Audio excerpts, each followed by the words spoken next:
What's up, YouTube? This is Too Raw for TV. All right, so I have some breaking news, and that is that just one day after President Joe Biden, announced that he was withdrawing from the 2024 United States presidential race, and Kamala Harris, within a few hours, announced that she was intending to seek the nomination. Kamala Harris has officially secured enough delegates to become the likely Democratic nominee. It was the California delegation led by Congresswoman and former Speaker of the House Nancy Pelosi. In the delivering of that state's delegates to Kamala Harris, it pushed her over the threshold needed to secure the nomination. Now, there could possibly still be a fight for the nomination. It could be an attempt to maybe lure delegates away from Harris to another potential rival, but it does not look likely at all. Doesn't look like there's something that's really going to happen. And, this isn't really surprising considering that in the past 24 hours, Kamala Harris has set fundraising records.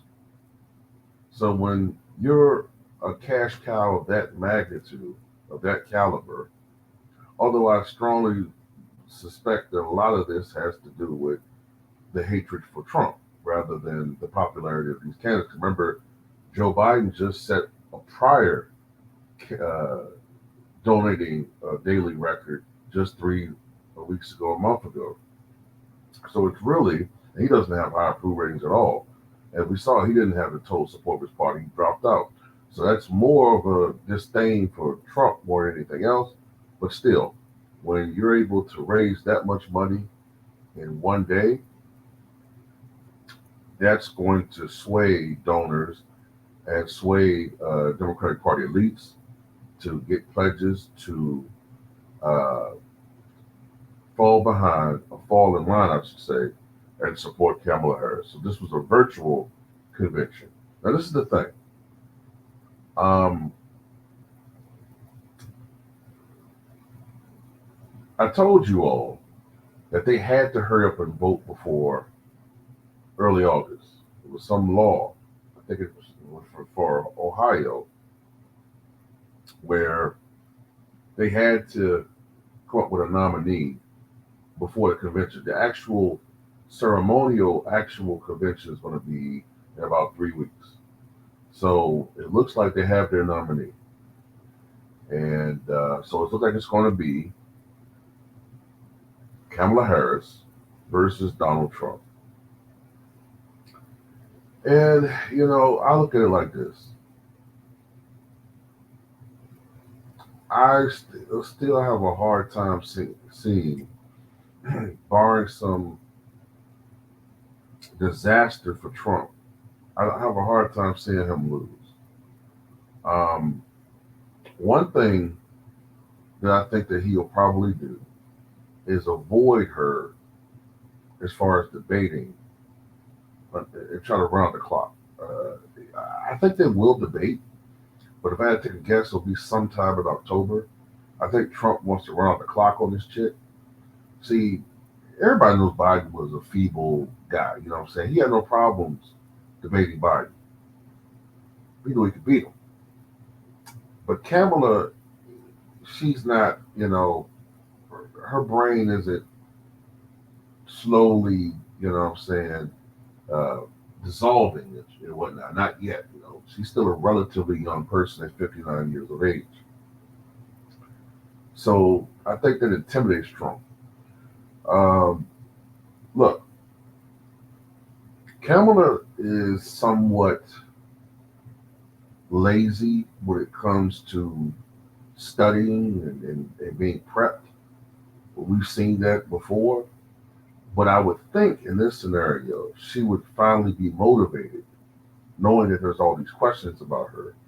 She'll finally be motivated to try to actually be prepared for a debate.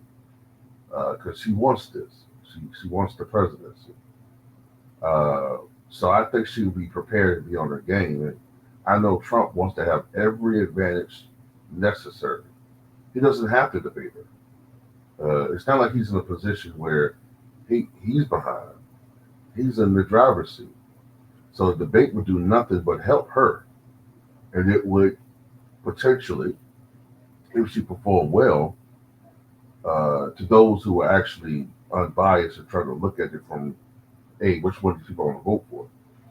It would possibly present her as presidential, which is what, and Trump, no pun intended. So you don't want to see that. He doesn't want to see that.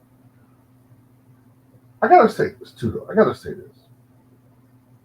For a party that calls themselves a Democratic Party, it's very undemocratic to elect somebody, or I should say, select somebody, as far as the nomination for the major party for president, when this person has never won a primary. Remember, she didn't even make it to the primary back in 2020. Her candidacy ended in December of 2019. She's never won a primary. Hell, even Hubert Humphrey. Remember, they eventually selected Hubert Humphrey when Robert Kennedy was assassinated, and the party leaders went ahead and selected Hubert Humphrey. Well, there was a lot of criticism for that. So, well, nobody voted for the guy. But at least Hubert Humphrey won some primaries back in 1960 when he was running against John F. Kennedy.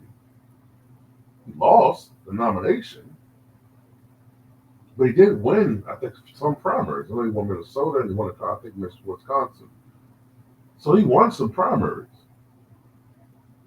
Kamala's never won a primary. Never. And she's been given a nomination. So, anyway, it's official. It looks like she's going to be the nominee. What you guys think?